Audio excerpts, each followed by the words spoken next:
Hey everyone, thanks for tuning in. If you're new here, consider subscribing. It really helps keep these stories coming. And while you're here, let me know in the comments where you're listening from. Now sit back, relax, and let's get into the story. I still remember the exact moment we decided to take refuge in the old Montrose mine. It was day 3 when we first heard about the evacuation orders. Radio alerts crackling with automated voices, urging residents of Alray, Telluride, Silverton, and the surrounding counties to head east toward Gunnison.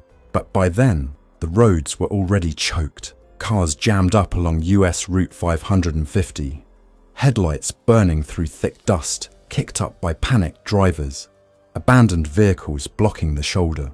The military had rolled past us early that morning, Humvees, APCs, and black choppers banking low over the mountains. But by the time we packed up and tried to follow, there was no organized convoy left. Just smoke in the trees and that strange, low-frequency screaming that none of us could explain. It was Anna who suggested the mine. She was a geologist with the Colorado School of Mines, out here on sabbatical with her younger brother, Nick. They'd rented a cabin near the Red Mountain Pass summit, a short drive from the old Montrose mine entrance, which she'd studied during her thesis work. She said the mine was sealed decades ago, reinforced during World War II, when it was briefly reopened to support wartime gold extraction. It went deep, she warned, multiple shafts, vertical and horizontal, but it was stable, dry, and most importantly, defensible. At the time, it sounded like salvation. There were 8 of us when we reached the mine on foot. Anna and Nick, of course. Darren, a former Air Force mechanic who ran a garage in Montrose. Priya, an ER nurse from Durango, still in her scrubs. Luis, a UPS driver who'd been rerouting packages for the government response in the first week. Marta and Joseph, 2 retirees from Ridgeway, camping in the hills when the alerts began. And me, Eli Barker, 39, former wildland firefighter and part-time SR tech out of Telluride. I'd seen a lot of wreckage in my time, but nothing prepared me for this. We reached the Montrose mine just before dusk on day 4. The old concrete foundations of the processing facility were half collapsed, graffiti scrawled across cracked walls, but the shaft entrance, timbered and reinforced with steel plate, still stood intact, sealed by a heavy iron gate that had rusted but not buckled. Anna had the access schematic printed from a historical archive, and with Darren's tools and a little brute force, we pried the gate open just wide enough to squeeze through. The darkness beyond swallowed our flashlights whole. The plan was simple. Wait out the chaos for a couple of weeks. The mine offered stable temperatures, total concealment, and a single narrow entrance to defend. We rigged tripwires and noisemakers across the approach, old soda cans, fishing line, and some bear bells from Marta's gear. Inside, we mapped out a safe zone about 100 yards in, near a decommissioned equipment bay, where the roof was reinforced with old I-beams and rock bolts. We built sleeping bunks from crate lumber and wrapped ourselves in old mining blankets that smelled of dust and oil. Water came from a capped vertical shaft Anna verified as clean via her test kits, one of the few upsides to hiding underground. Food, we rationed carefully. 2 weeks worth of freeze-dried supplies and whatever we'd managed to carry in. The radio stopped transmitting on day 7. After that, we stopped asking what was happening outside. Whatever it wasn't getting better. By day 12, we'd started noticing the sounds. Deep within the mine, beyond the sections we'd sealed off with timber and collapsed rock. Faint metallic echoes, almost rhythmic, like dragging chains or boots scuffing gravel.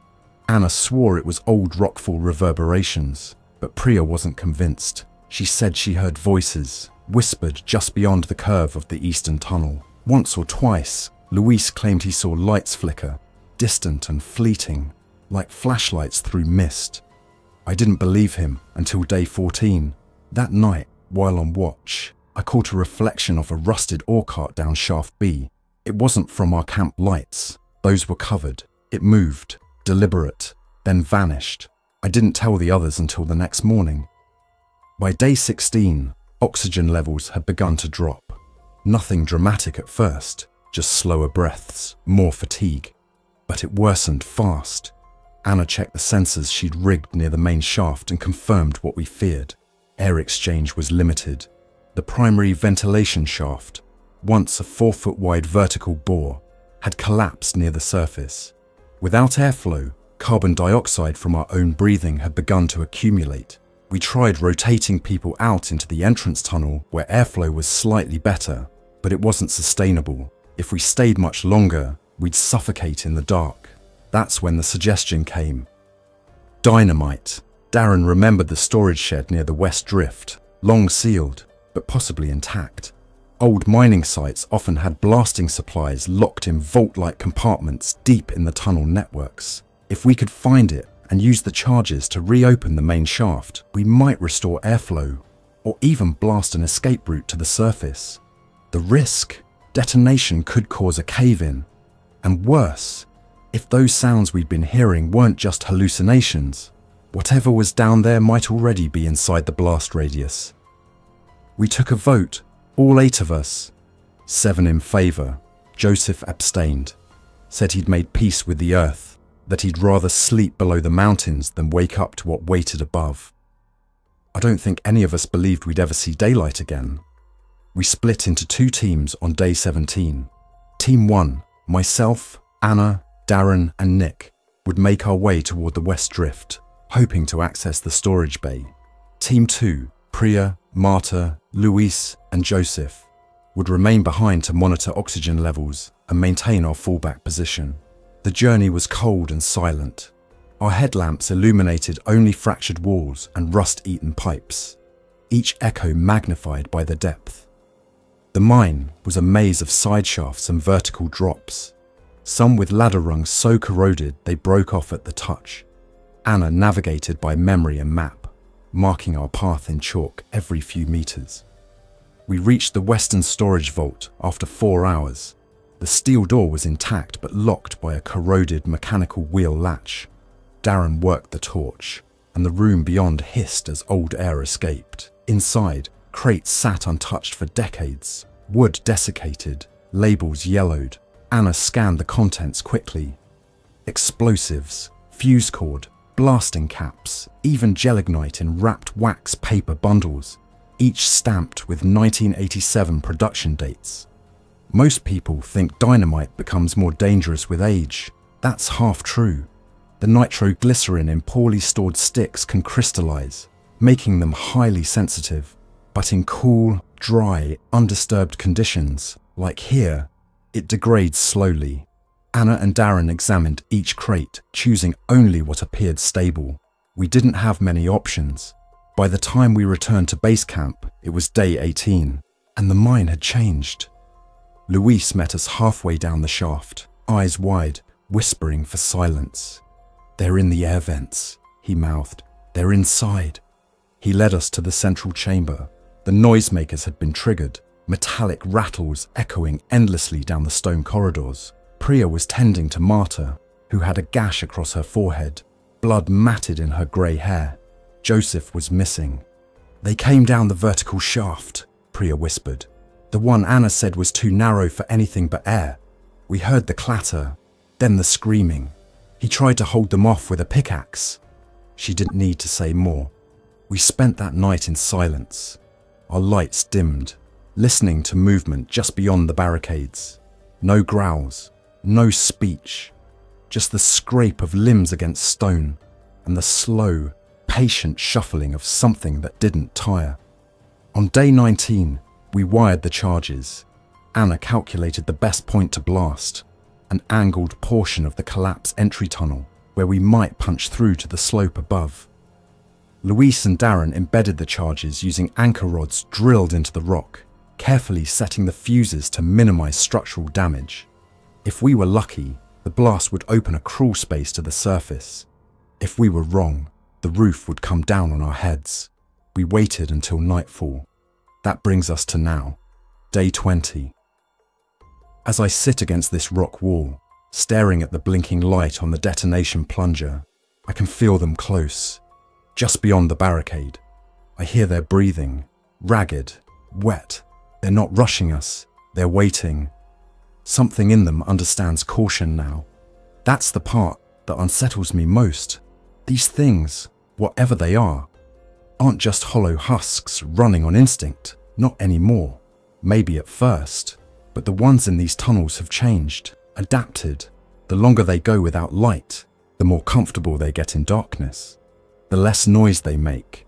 They don't panic. They surround. They wait, like predators that have learned we're cornered. Luis grips the blasting wire like it's a lifeline, knuckles pale, his jaw clenched as he checks the makeshift connections again.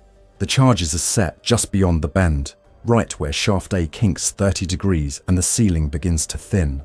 Anna picked the spot after measuring the vibration patterns with her field seismometer, a battered little handheld thing from her university lab kit. She said the fault line there was stable enough to support a controlled breach, but not much more. If we overdid it, we'd bring down the support beams between us and the entrance and bury ourselves alive with the infected. Anna sits beside her brother now. Nick is shaking, not from fear, but the early signs of oxygen deprivation. He's the youngest of us, only 20, just starting a degree in mechanical engineering when the world turned inside out. He hasn't said much since we lost Joseph. I don't think he's accepted it yet. Or maybe he has, and silence is his way of keeping it together. Darren moves to the far end of the chamber to check the barricade. 4 layers of mining cart frames, rock and scrap rebar we jammed into place to slow anything coming from shaft B. He doesn't say anything, just nods grimly when he returns. The clatter of stone shifting beyond it is faint, but unmistakable. They're testing it. We have less than an hour before they breach, maybe less. I catch Anna's eye. She already knows what I'm thinking. Blow it, I say. No discussion, no drama. We've played out the arguments. If we wait until they're inside the chamber, we'll never make it through the opening. And if the tunnel collapses before we set it off, we suffocate here. This is the only window we're going to get. She nods once and hands the signal remote to Luis. Darren takes the lead. He's the only one strong enough to carry the steel pry bar and emergency jack in case we have to clear debris after the blast. I bring up the rear with the flashlight, covering the shadows as we move. Anna and Nick carried the emergency air tanks, compact 30-minute canisters salvaged from an old firefighter's cache near the entrance when we first arrived. We've only got 3. We plan to use them if we ever had to dig our way out. Now they'll be our lifeline through the dust. Luis stays behind with Priya and Marta. They'll set off the blast, wait 60 seconds, then follow if the passage holds. There's no goodbye, just one last look. Darren and I move into the shaft. Our boots crunch over loose gravel, echoing like gunshots in the silence. The air gets tighter with every step. You can feel the mountain pressing down above you. Tons of rock held up by beams driven decades ago, weathered and splintered from time. The walls sweat moisture.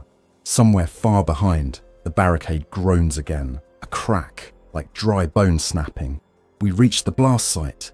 Anna double-checks the placement of the charges, her hands steady despite the stakes. 4 dynamite bundles, old corded fuse wired to the trigger, blasting caps inserted and secured with tape Darren found in the storage vault. She gives a thumbs up and steps back, pulling the goggles over her eyes. We crouch behind the rock wall bend. Then the flash hits. Not just light, heat, pressure, and sound all at once. It's not like in the movies. Real explosions don't have fireballs. They're sharp, hot, and brutal. The air is sucked from your lungs as dust floods the shaft, thick and choking. The ceiling doesn't come down, but shards of rock rain against our backs like shrapnel. The concussive wave hits hard enough to knock Nick flat, and Anna pulls him up fast, coughing. I switch on the flashlight and push forward. The rock is cracked, split outward like a broken egg. A jagged fissure now cuts through what used to be solid wall. Beyond it, faint light, grey and trembling. Not sunlight, moonlight, the surface. Anna cries out, half laughing, half sobbing.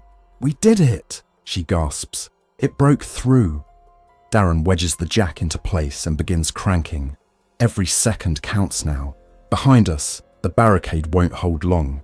We have to widen the fissure enough to crawl through with the packs and air tanks. The jack groans as the crack splits wider, flakes of shale dropping in sheets. I go first. The crawl space is just wide enough to squeeze my shoulders through. I drag my bag with one hand, flashlight clenched in my teeth. The air is colder here, damp but moving. Real airflow. I can taste it. Pine sap, dust, open sky. I keep crawling, scraping my arms raw, until finally I burst through onto a slope of crumbled granite and sediment above the tree line. I'm outside. The night is cold and endless. The stars are bare pinpricks above, distant and indifferent. The slope looks like an old tailings pile, abandoned decades ago, overgrown with sagebrush and mountain grass. The mine is somewhere beneath us now, sealed in silence. I wave the light 3 times, signaling the others. One by one, they emerge. Anna first, pulling Nick through by the belt. Then Darren hauling the emergency air tanks, coughing hard into his sleeve. For a moment we pause, gasping, surrounded by silence and open space. I can feel my heart hammering against my ribs. Then a scream. From below, muffled but unmistakable. We turn. The fissure we came through collapses inward with a crunch of stone, burying the crawl space in seconds. There's no going back now. And Priya, Marta and Luis are still inside. We don't move. No one speaks. The scream doesn't come again. Darren grips his crowbar so tight his fingers are bleeding. Anna lowers her head into her hands. Nick turns away from all of us and stares out across the tree line, toward the distant valley. The wind has picked up, thin and icy, cutting through our damp clothes like needles. The dust still hangs in the air behind us, curling from the collapsed rock like smoke from a dying fire. No one says it aloud, but we're all thinking the same thing. We left them behind.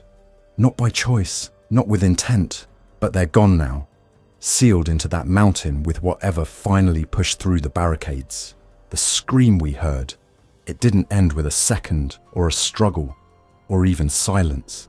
Just one ragged cry, human to the last second as the weight of the mountain reclaimed its own. Maybe that's a mercy, maybe not. The oxygen is better here, but it's thinner than what we're used to.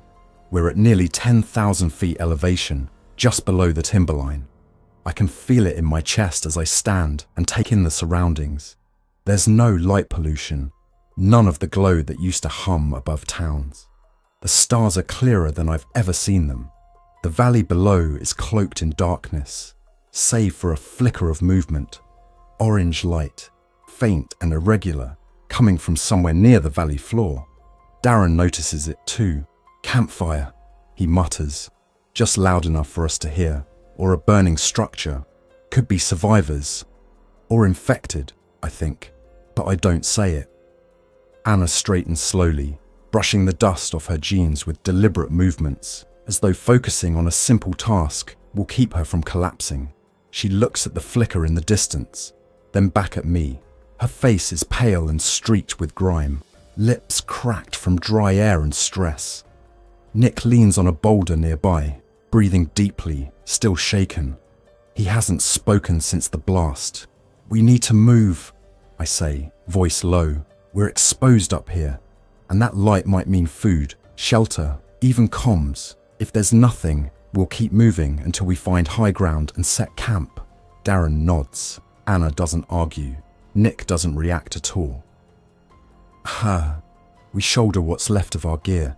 2 mostly empty packs, the emergency air tanks, 1 sidearm with 3 rounds left, a crowbar, Anna's topo maps, and a magnesium fire starter. The old climbing rope stayed behind in the mine with Priya.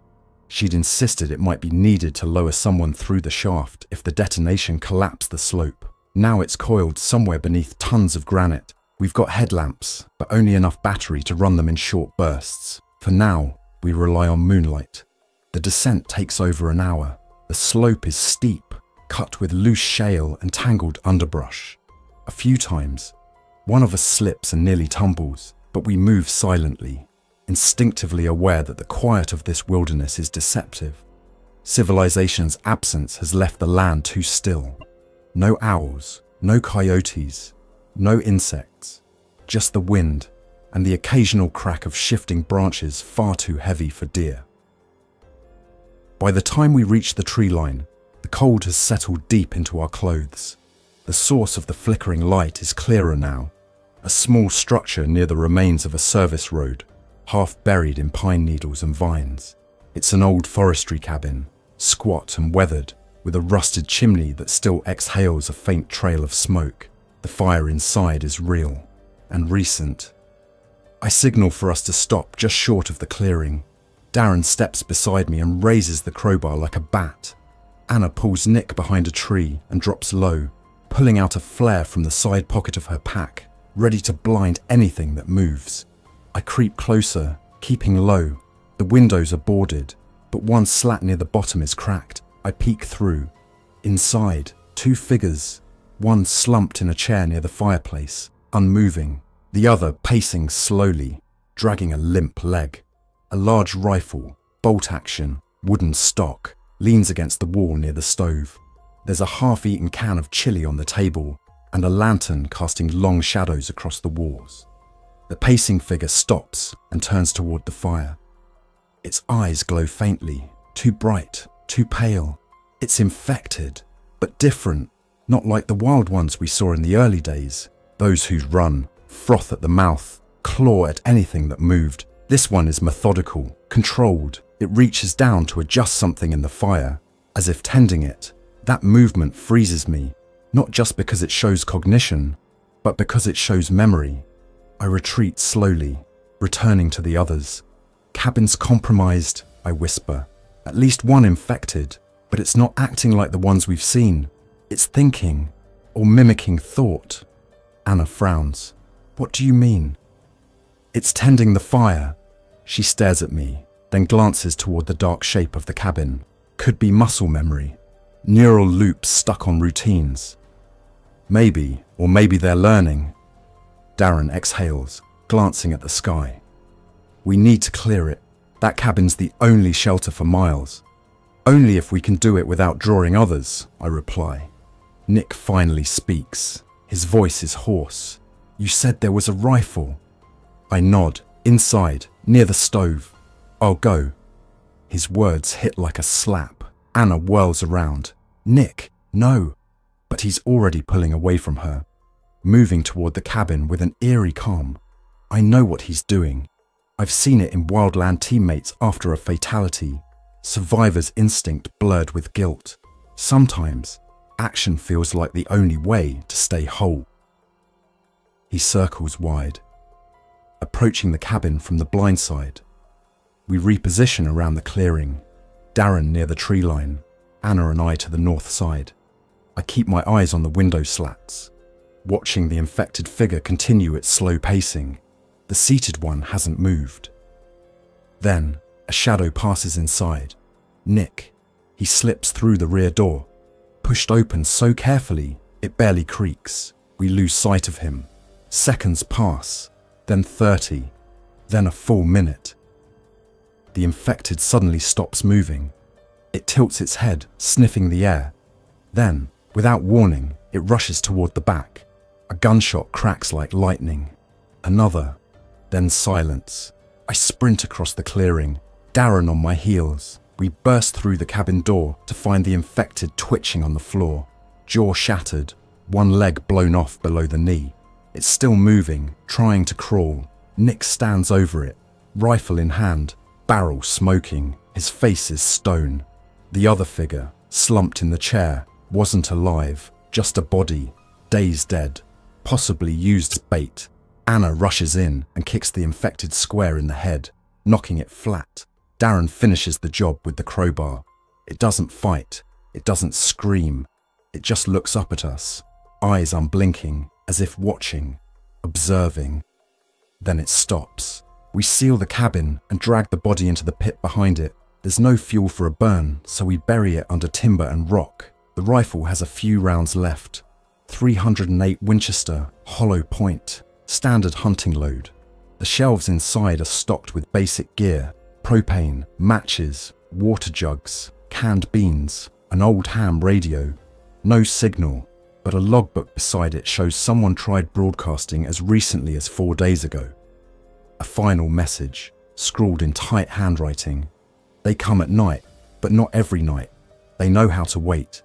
If you read this, don't run, hide, listen, learn. We sleep in shifts that night. No one speaks much. The fire crackles, and the cabin holds heat better than expected. But none of us really rest. Even with the infected body buried and the door barricaded, the sense of safety is fragile, a thin film stretched over something primal and growing just beneath the surface. Each creak of the cabin's timbers, every gust of wind scraping the roof, sets us on edge. We've lived too long in silence and stone to trust anything above ground anymore. I take the second shift, perched near the boarded window, with the .308 rifle across my lap. My legs are stiff from the crawl through the fissure, and my lungs are still adjusting to the altitude. The fire has burned low, throwing red shadows across the far wall. Outside, moonlight coats the clearing in a cold white sheen. Nothing moves, but I keep scanning the trees. I don't believe for a second that the thing in the cabin was alone. It was watching the door. It was pacing, waiting, either for us or someone else. Anna comes to relieve me around 3:30. She doesn't say anything at first, just takes the rifle and sits where I was. Her expression is blank but focused. She hasn't truly rested since the mine. None of us have. As I lie back down on the floorboards, I hear her mumble almost under her breath, like she's not even talking to me.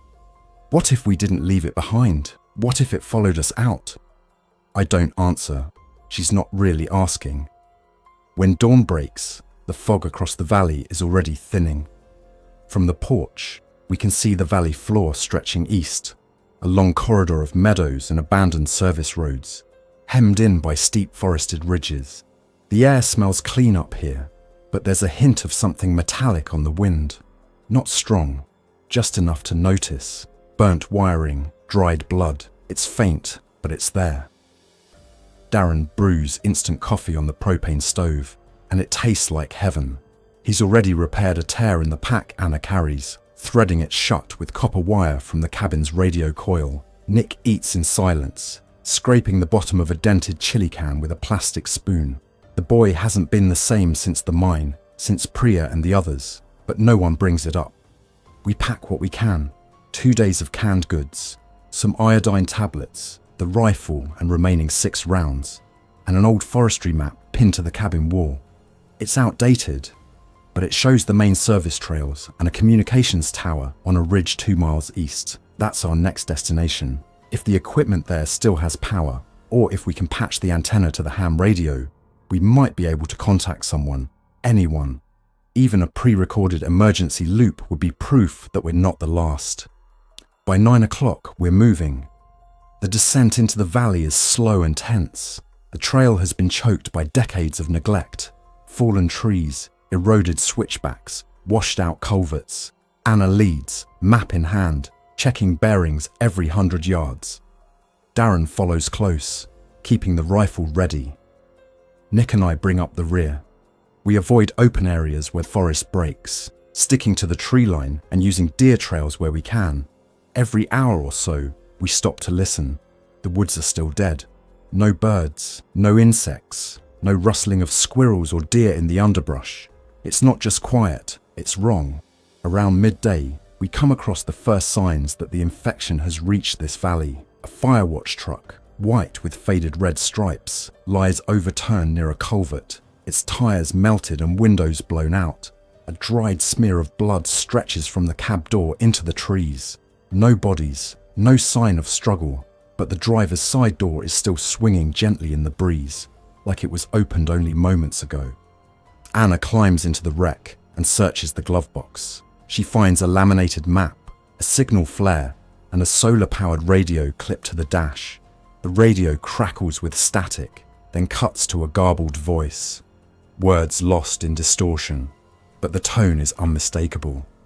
It's automated, Emergency broadcast loop. Darren grabs the map and spreads it across the hood of the wreck. "We're here," he says, pointing to a marker near Silver Creek. The tower is another 6 clicks southeast, just past a low saddle between 2 ridges. If that broadcast is coming from there, then it's still transmitting, I finish, which means power, possibly a bunker. Anna looks up at the tree line. Then we go. We press on. The sun burns away the mist by mid-afternoon, revealing the wide basin of the valley, overgrown meadows dotted with wrecks, old tractors, logging gear, remnants of cabins reduced to stone foundations. The infected, if they're here, are hiding, maybe underground, maybe in the shadows of broken homes. We don't see them, but we do see what they leave behind. Around 2 p.m, we reach a dry creek bed. Bones litter the bank, animal and human, picked clean, some broken open for marrow, dozens of them, arranged, not scattered, stacked in spirals, interlocked like vertebrae. The design is deliberate, organized. Nick throws up behind a tree. Darren grips the rifle tighter. This isn't scavenging, this is ritual. Anna studies the largest spiral, her face pale. They're learning pattern recognition, or imitating it. Behavior echo. That's how primates learn. Mimicry of significance. Which means they're thinking, I say. She nods. Or evolving. We don't speak after that. By late afternoon, we make it to the base of the ridge where the communications tower stands. From here, the final climb begins. A switchback trail through crumbling shale and loose boulders, steep enough that we have to crawl at points. The tower, once used by the Forest Service and weather station personnel, looms at the summit. A skeletal steel structure braced with guy wires, crowned with solar panels and dish antennas. Below it, a small concrete utility shelter clings to the rock like a bunker. The door is ajar. Inside, we find the remnants of a last stand, blood on the floor, bullet holes in the far wall, 2 spent magazines, and a man, middle-aged, wearing a forestry service parka, slumped against the rack-mounted server cabinet. His radio is still powered, blinking with a weak battery signal. Next to him, a journal. Darren checks the man. No movement. Long dead. Anna grabs the journal. The last entry, scrawled and uneven, reads, "Day 17. They're watching from the trees now. Not attacking, just learning. The last transmission went out 3 hours ago. I heard a reply. Female voice. Said she's in a cold storage facility west of Gunnison. She said they're coming for her too. If anyone reads this, the code for the repeater is 772 BK. Good luck." Anna flips through the settings on the radio, finds the input field and types the code. The repeater stutters, emits static, then connects. For the first time in days, we hear a voice, tired, raspy, but alive. This is Dr. Kira Mallory, CDC contractor. If you're hearing this, we have shelter at Gunnison. Coordinates attached. Repeat. Safe zone confirmed. Proceed with caution. Infected have adapted to low temperatures. Do not approach during night. We look at each other. Darren's jaw clenches. Nick exhales sharply. Anna lets the journal fall from her hands. There's still someone out there. A safe zone. Proof that we're not alone. But between us and Gunnison lies over 60 miles of infected territory. Mountain passes, ghost towns, and whatever's become of the human race. Still, for the first time since we entered that mine, we have a destination, a purpose, and a reason to keep going. I shoulder my pack, glance down at the endless wilderness below, and whisper to no one, "We made it out of the mountain. Now let's make it out of the world." Thanks for listening. If you enjoyed this story, don't forget to like and subscribe. Your support keeps these creepypastas coming. Until next time, stay alert, stay safe, and never ignore the feeling that something is watching.